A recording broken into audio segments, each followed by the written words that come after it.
Hello student, class 12 subject chemistry.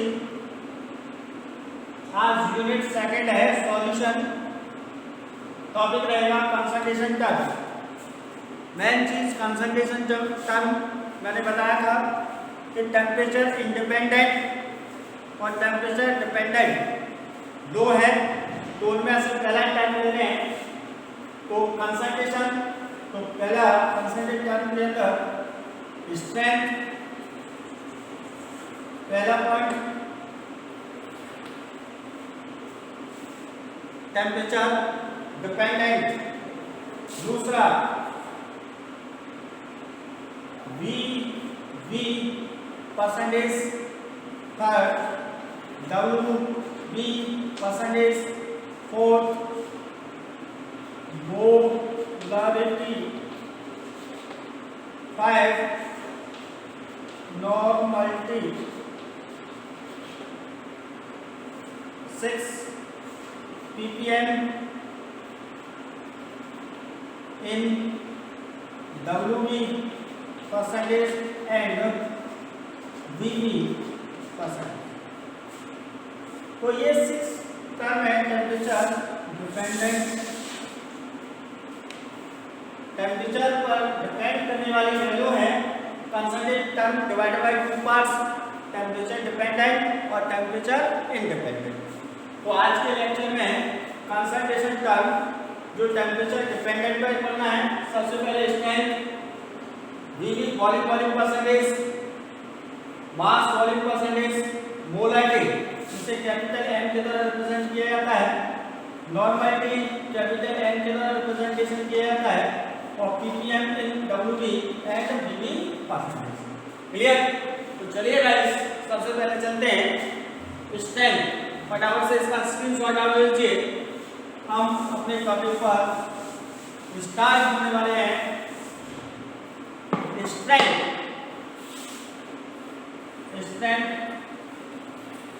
भाई concentration को कल क्लासिफाई कर दिया था फर्स्ट वीडियो के अंदर। तो कंसंट्रेशन टर्म पर द अमाउंट ऑफ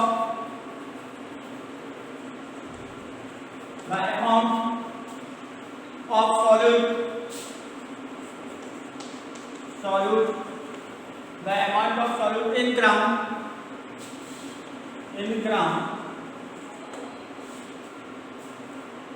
present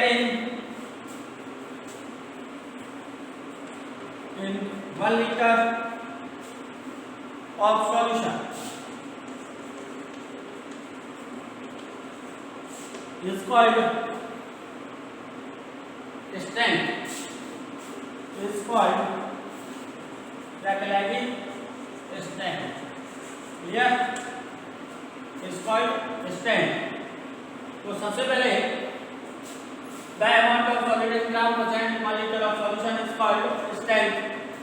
तो strength इसका जो फॉर्मूला क्या है? अरे सीधा strength mass of solute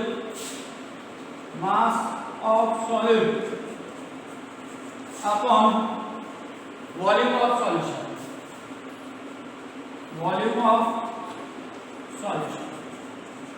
clear?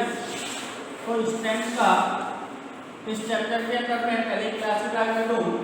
Solute को बी कंपोनेंट मान के चलूंगा, सॉल्वेंट को ए कंपोनेंट, जब तक चैप्टर फिनिश नहीं हो जाए जब तक। क्लियर? तो चलिए गाइस चलते हैं हम इससे न्यूमेरिकल कैसे सॉल्व किए जाते हैं, न्यूमेरिकल कैसे आता है। चलिए गाइस तो स्ट्रेंथ के लिए न्यूमेरिकल कैसे आएगा, यूनिट और देखें इसकी यूनिट क्या होती है। तो यूनिट क्या है? ग्राम पर लीटर। तो क्वेश्चन कैसे आएगा? if 4 gram of solute dissolve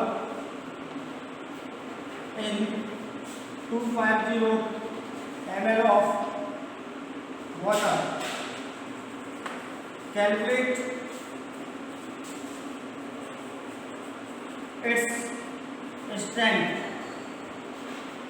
calculate its strength. तो strength by mass of solute कितना है, mass of solute for volume of solution.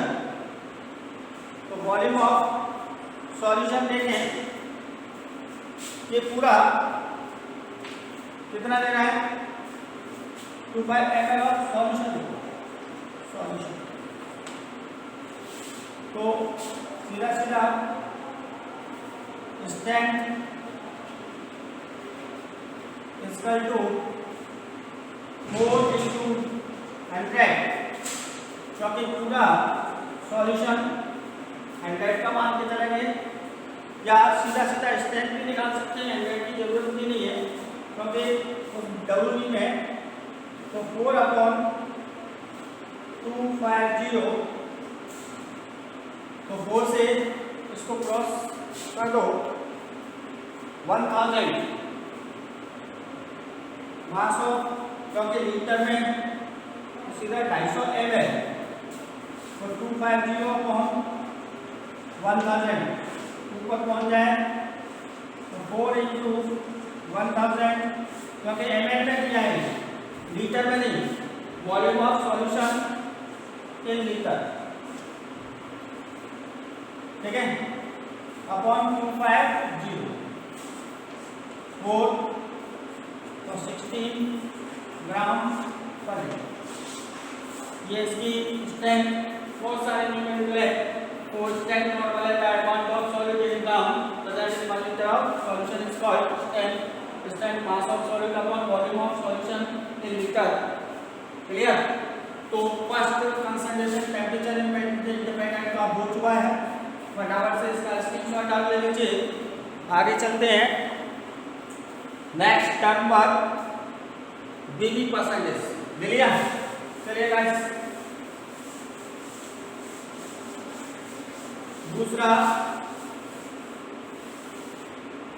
हमारा टॉपिक है बीबी परसेंटेज।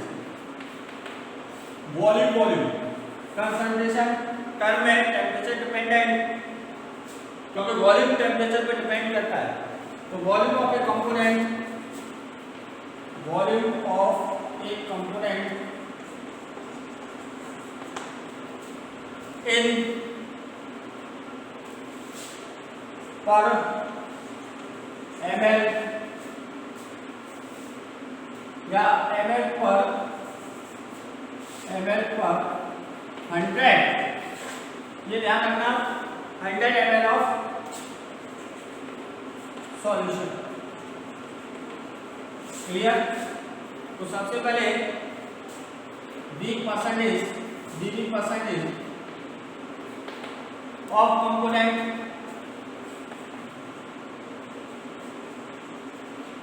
ए का निकालें, तो BA हो जाएगा into 100 upon BA plus BB।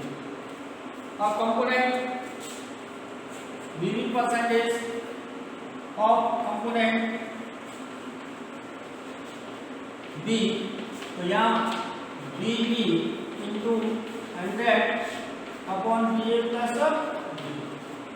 तो ये दो फॉर्मूले कंपोनेंट अलग पूछ रहा है, तो ये आपके वॉल्यूम के लिए फॉर्मूले आ जाते हैं। फॉर एग्जांपल भी दे सकते हैं, फॉर एग्जांपल क्या है, 10% of BB percentage ethanol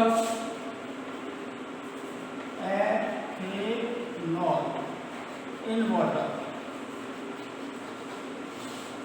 it means that क्या है, तो वॉल्यूम ऑफ एथेनॉल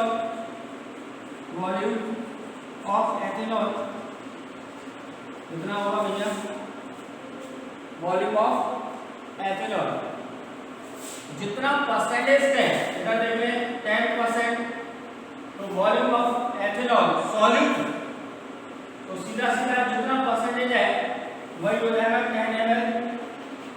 क्लियर?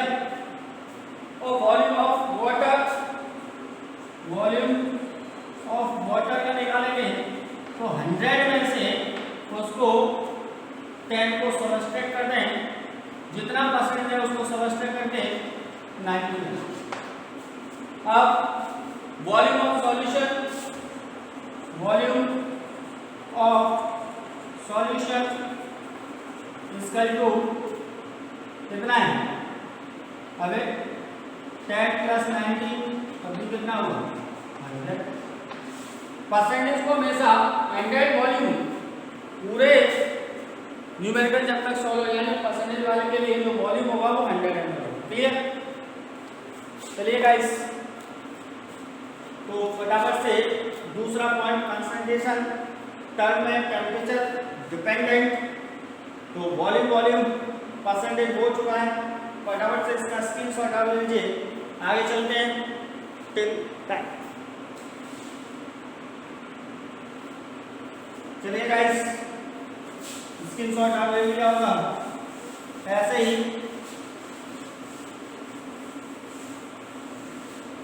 फटाफट से W परसेंटेज पहले पढ़ लेते हैं, न्यूमेरिकल बाद में करेंगे। W परसेंटेज तो सीधा सीधा अपनी फॉर्मूला लेना है, कोई है W percentage of component A equal to WA into 100 upon BA plus W। ठीक है, कुछ भी देख सकते हैं, volume percentage BA plus BB या BA प्लस BB सॉल्यूशन के लिए। ऐसे ही WB percentage of component B WB into 100 BA plus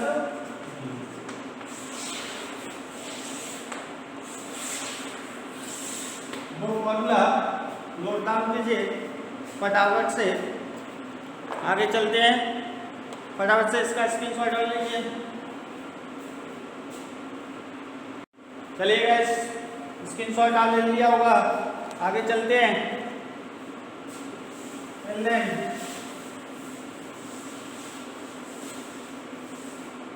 चलिए गाइस, तीसरा concentration term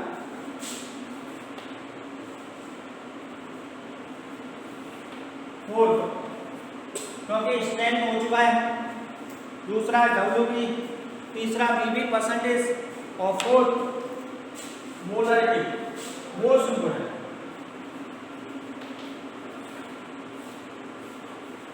most important molarity, यहाँ से क्वेश्चन आता है मोलरिटी। तो सबसे पहले मोलरिटी कहते किसे? मोलरिटी कहते किसे? The number of mole, the number of mole, the number of mole of solute, इसके solute dissolve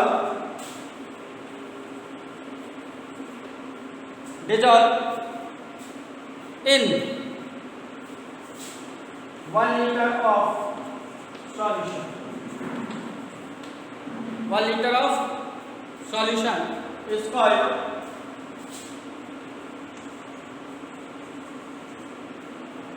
molar. So the number of moles of solute dissolved in 1 liter of solution is called molarity.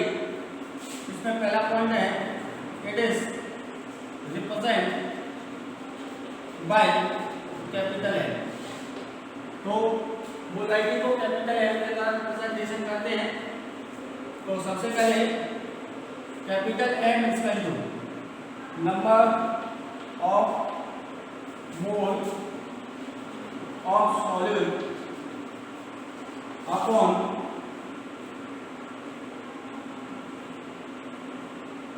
Solution या volume in litre, या ये भी सकते हैं the number of mole of solute dissolved in 1 volume of solution.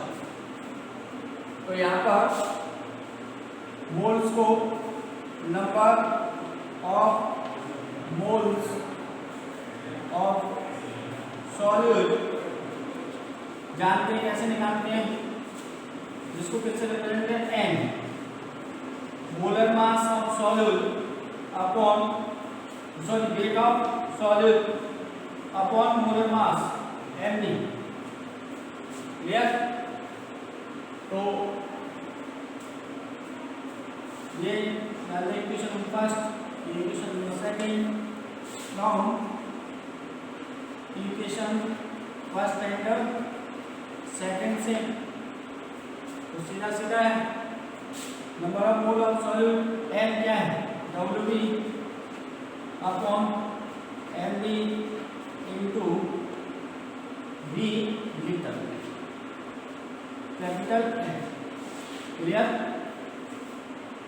तो एक तो ये फॉर्मूला आ गया।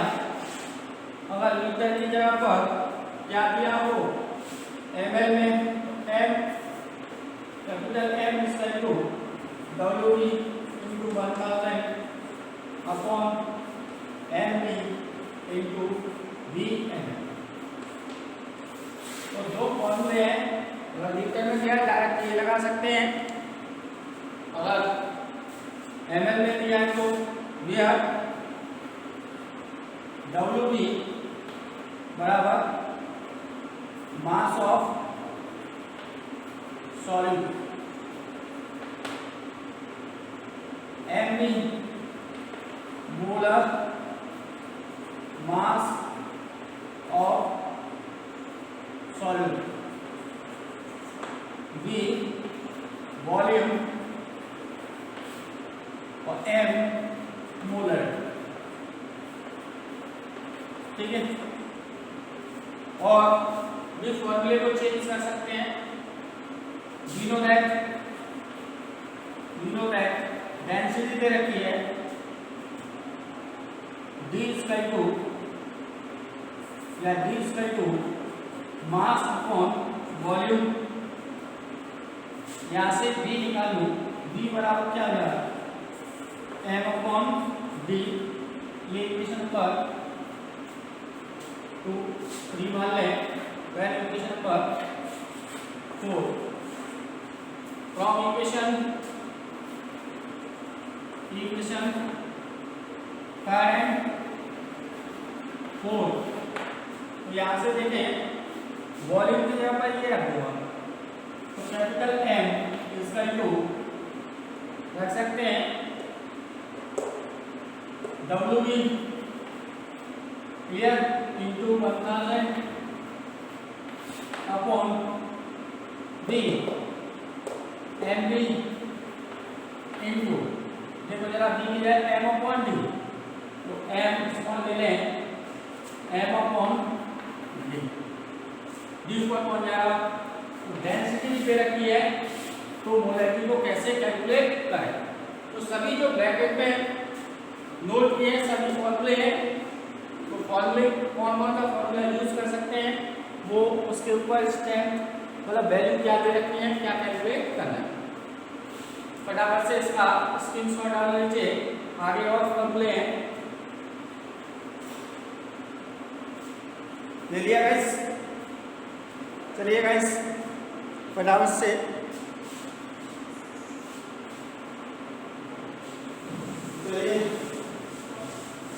आगे चलते हैं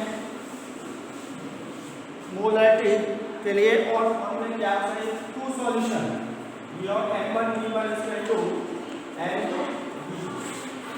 इसे भी न्यूमेरिकल सॉल्व किया जाता है। 2 सॉल्यूशन दिए हो, इफ 2 सॉल्यूशन आर जिसकी मोलैरिटी और वॉल्यूम, दूसरे का मोलैरिटी और वॉल्यूम कैलकुलेट करवा रहा है, या वॉल्यूम 2 दे रखे हैं, एक मोलैरिटी दे रखी है और उसकी मोलैरिटी कंपोनेंट दूसरे की निकलवा रहा है, तो इस फॉर्मूले का यूज करें। क्लियर? अब यूनिट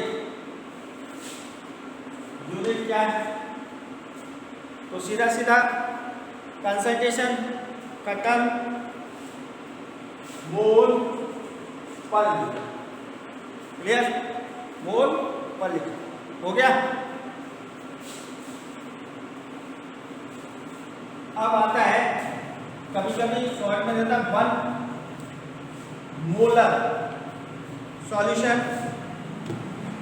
इसको कहते हैं न्यूमेरिकल में 1 molar solution. It means that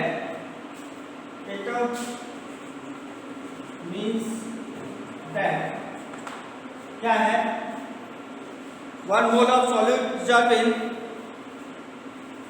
1 mole of solute dissolve in 1 litre solution. Clear? ऐसे ही आपको दे दिया देसी मोलर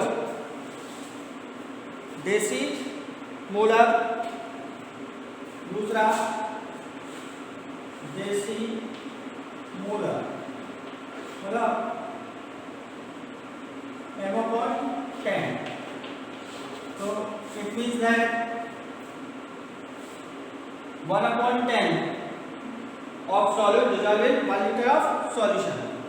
वाई क्या लिख सकते हैं 1m, तो 1/10 M/10 mole of solute dissolve in 1 litre solution. अब देसी सेंटीमोलर 1/100 सीधा M/100 mole of solute dissolve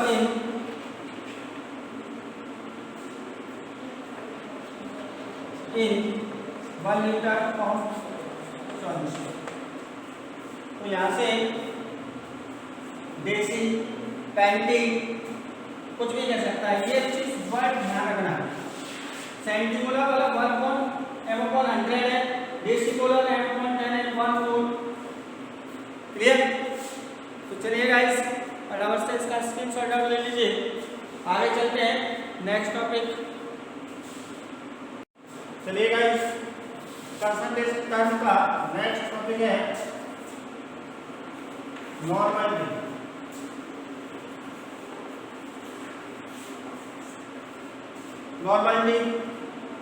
तो सबसे पहले नॉर्मलिटी को कहते क्या है, डेफिनेशन क्या है नॉर्मलिटी को, तो वो चीज देखनी है normality the amount of solute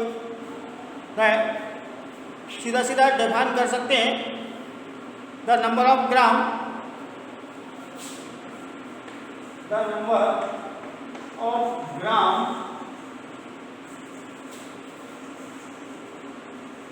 equivalent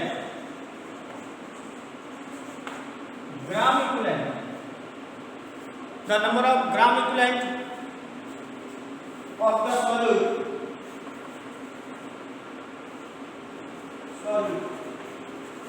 dissolved in 1 liter of solute. The number of gram equivalent of solute dissolved in 1 liter of solution is called normality. तो सबसे पहले नॉर्मलिटी का it is represent by capital N। Concentration term temperature dependent 5 चल रहा है, it is represent by capital N। तो normality is equal to number of gram equivalent of solute upon volume of solution in liters। तो number of gram equivalent, तो number of gram equivalent is equal to weight of solute upon equivalent mass Ev। तो जिसको equation number first मान लूँ, इसको equation number second मान लूँ, from equation first and second से एन इक्वल टू क्या फॉर्मूला है, WB EV इंटू V भीतर, एक ये फॉर्मूला आ गया। अब एवल में क्या है, तो WB into 1000 upon EV into V ml।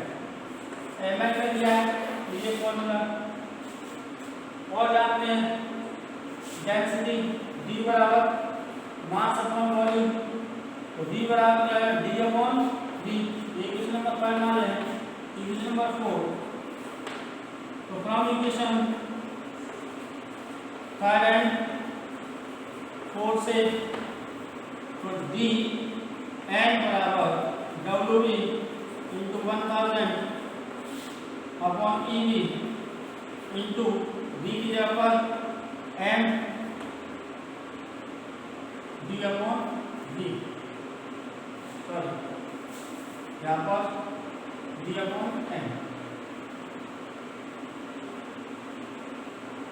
D m upon V होगा, m अपॉन D को ऊपर ट्रांसफर कर दो, n equal to WB into 1000 upon EV into D upon m। ठीक है, तो इस प्रकार से नॉर्मलिटी के लिए ये फॉर्मूला ब्रैकेट में क्लोज दिए हुए हैं। एक टू नॉर्मलिटी दे रखी हो, उस क्वेश्चन है n1 v1 बराबर n2 v2। ये प्रैक्टिकल में किया जाता है। नॉर्मलिटी कैलकुलेट करने के लिए टाइटेशन निकालते हैं, तो नॉर्मलिटी निकाली जाती है n1 v1 n2 v2। तो फटाफट से इसका स्क्रीनशॉट डाल लीजिए। नेक्स्ट टॉपिक EV कैसे कैलकुलेट करेंगे नॉर्मलिटी, ये बताया जाएगा। इक्विवेलेंट वेट कैसे कैलकुलेट किया जाता है, चलिए गाइस फटाफट से स्क्रीनशॉट डाल लीजिए, आगे चलते हैं। नॉर्मलिटी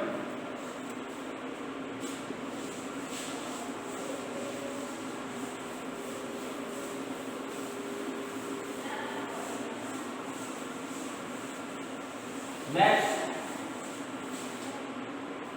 तो नॉर्मलिटी का क्या फॉर्मूला है, n equal to WB upon 1000 MB sorry EV into क्या V ml। तो सबसे पहले इक्विवेलेंट वेट निकालते हैं, जिसको कहते हैं EV।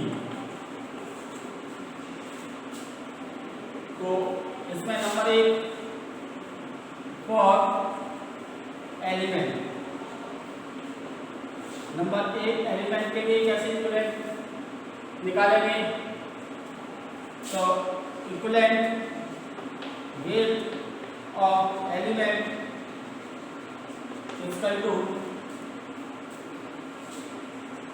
Molar mass of element upon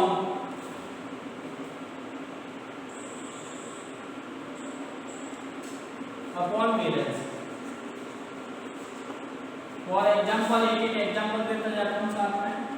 for example molar mass of element, तो सबसे पहले जैसे फॉर एग्जाम्पल एल्यूमिनियम, तो एल्यूमिनियम का मोलर मास कितना होता है, EV निकालना है। EV बराबर तो कितना है एल्यूमिनियम का 27 अपॉन वैलेंसी 3, क्योंकि एल्यूमिनियम का एटॉमिक नंबर होता है 30, A equal to 2, L equal to 8, M equal to 3। इसे पिछले वाले क्लास में पढ़ा हुआ वैलेंसी कैसे कैलकुलेट करते हैं, तो 9 ये आ गया EV ऑफ एलिमेंट। आगे चलते हैं सेकंड पॉइंट पर। फॉर रेडिकल, रेडिकल का equivalent weight of element, sorry radical is equal to molar mass of radical upon charge. For example, carbonate, तो carbonate का molar mass 12 plus 60 multiply 3 48 divide by 4 कितना है 2, तो 60 डिवाइड बाई 2 इसका 2 था, तो इजी कितना आ गया रेडिकल हो गया। नंबर 4 पर फॉर एसिड, एसिड के लिए equivalent weight of element is equal to molar mass of acid divided by basicity.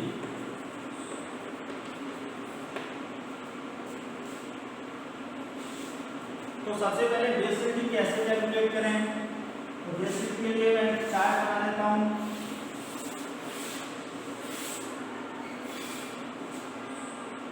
Acid और बेसिसिटी,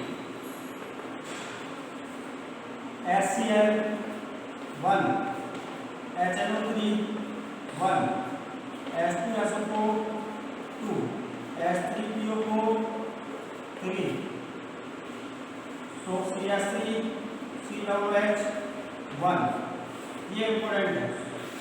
इसमें हम काम करें तो जितने H प्लस आयन डोनेट करेगा वो उसकी बेसिसिटी हो जाएगी। जैसे HCl कितने H प्लस आयन डोनेट करेगा +1, Cl -1, तो कितने H प्लस आयन डोनेट करेगा तो 1 H प्लस आयन डोनेट कर रहा है, इसलिए बेसिसिटी 1। HNO3 देखें जरा, H plus ion plus NO3 minus ion, तो कितने H प्लस आयन डोनेट कर रहा है 1। H2SO4 देखें तो 2H plus ion plus SO4 minus 2 ion, तो बेसिसिटी कितने H प्लस आयन डोनेट कर रहा है 2, तो 2। H3PO4 3H plus ion plus PO4 minus 3 ion, कितने H प्लस आयन डोनेट कर रहा है 3, तो 3।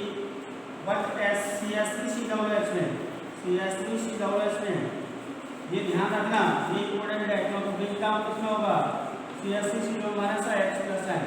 ऐसा नहीं है कि 3 ये रहे H और 1 ये रहे 4 हो जाए, ऐसा नहीं है, क्योंकि ऐसे के टाइम में ब्रिज काम होगा H प्लस आयन, कितने H प्लस आयन डोनेट कर रहा है 1। तो इस प्रकार से acid most important for acid के लिए इसको n फैक्टर भी बोलते हैं, n फैक्टर। तो n फैक्टर कैसे निकालेंगे, या equivalent weight of element molar mass of acid upon basicity, basicity का डिवाइड करते हैं तो एसिड का इक्विवेलेंट वेट कैलकुलेट किया जा सकता है। क्लियर? चलिए गाइस आगे चलते हैं, फटाफट से इसका स्क्रीनशॉट आप ले लिया होगा। नेक्स्ट 3 हो गए, 4 5 फॉर बेस, बेस के लिए इक्विवेलेंट वेट कैसे कैलकुलेट करेंगे, तो equivalent weight of base is equal to molar mass of base upon acid. Clear? For दोनों का एग्जाम्पल साथ में बता दूं, तो जैसे यहाँ भी तो ये बना दूं, एसिड बेस और एसिड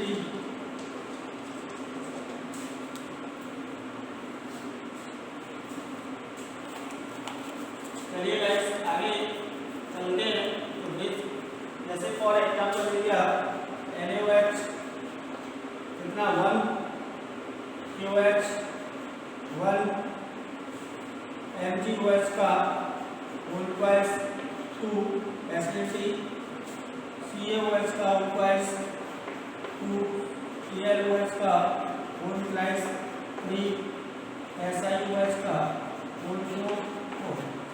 क्यों? क्योंकि NaOH को ब्रेक डाउन करें Na plus OH minus water में डिसॉल्व करने पर कितने OH आयन डोनेट करता है वो उसकी एसिडिटी कहलाती है। ऐसे CaOH का होल ट्वाइस ब्रेक डाउन करो Ca plus 2 OH 2OH minus, इसलिए 2 ऐसे एल्यूमिनियम का ऐसे ही SiOH तो कितने OH आयन डोनेट कर रहा है वाटर के में डिसॉल्व करने पर वो उसकी एसिडिटी कहलाती है। देखिए एग्जांपल ले लीजिए, फटाफट से इसका स्क्रीनशॉट डाल लीजिए। मैं एग्जांपल ऐसे मैं इसका करा लेता हूँ। जैसे for example equivalent weight calculate equivalent weight of H2SO4। तो फॉर्मूला क्या है? Equivalent Ev equal to mass of acid upon basicity. ठीक है, तो H2SO4 का मोलर मास 2, सल्फर का 1 मल्टीप्लाई 32 प्लस ऑक्सीजन कितने 4 मल्टीप्लाई आपका 60, 2 प्लस 32 प्लस 64, 4 2 से 98। Then Ev equal to molar mass of acid 98 divided by अभी बताया था कितने H2SO4 H plus ion donate करेगा तो 2H plus ion plus SO4 minus 2 से इसको कैंसिल कर दो, देन 4 और 9 तो कितना आया Ev 49। ये नॉर्मलिटी के लिए चाहिए हमें। Ev कैसे कैलकुलेट करते हैं तो इसमें बता रहे हैं सभी Ev को कैसे कैलकुलेट किया जाएगा। अब यहाँ एग्जांपल ले लिया, सपोज दैट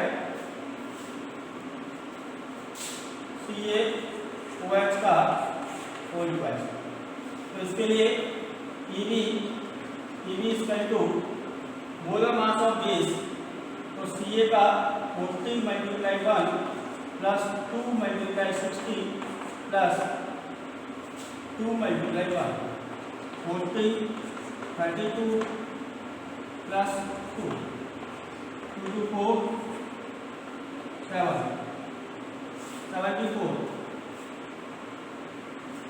डिवाइड बाई कितने OH आयन डोनेट करेगा CaOH का whole twice reversible Ca plus 2 plus 2OH minus ion 2 divide 3 7। क्लियर? तो इस प्रकार से एसिड का निकाल लिया, बेस का निकाल लिया। फटाफट से इसका स्क्रीनशॉट डाल लीजिए। नेक्स्ट चलते हैं अपने टॉपिक पर। 6 नंबर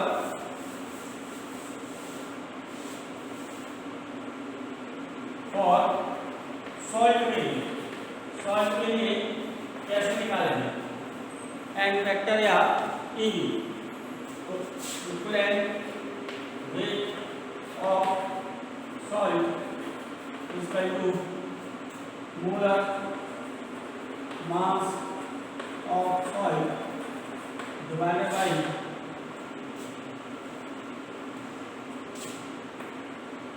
चार्ज ऑफ कैटायन, या तो कैटायन का चार्ज रखें या एनायन का। फॉर एग्जांपल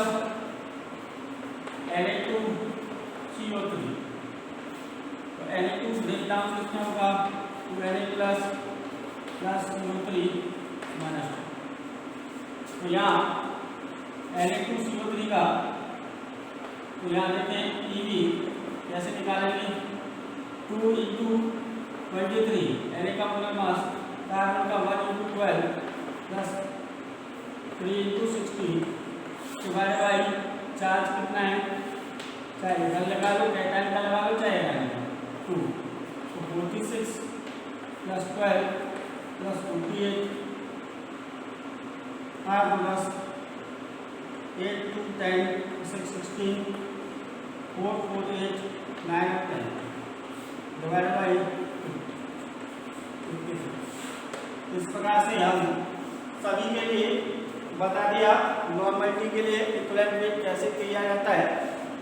जब तक इक्विवेलेंट वेट कैलकुलेट नहीं कर सकते आप नॉर्मलिटी को कैलकुलेट नहीं किया जा सकता। तो इस प्रकार से हमने देखा कि नॉर्मलिटी को कैसे कैलकुलेट किया जाएगा, सभी फॉर्मूले लगा के और उसके लिए इक्विवेलेंट वेट को कैलकुलेट कर लेंगे। अब नॉर्मलिटी और इक्विवेलेंट वेट और कैसे न्यूमेरिकल सॉल्व किए जाएंगे वो हम अगले वीडियो में एक्सप्लेन करेंगे। थैंक्स।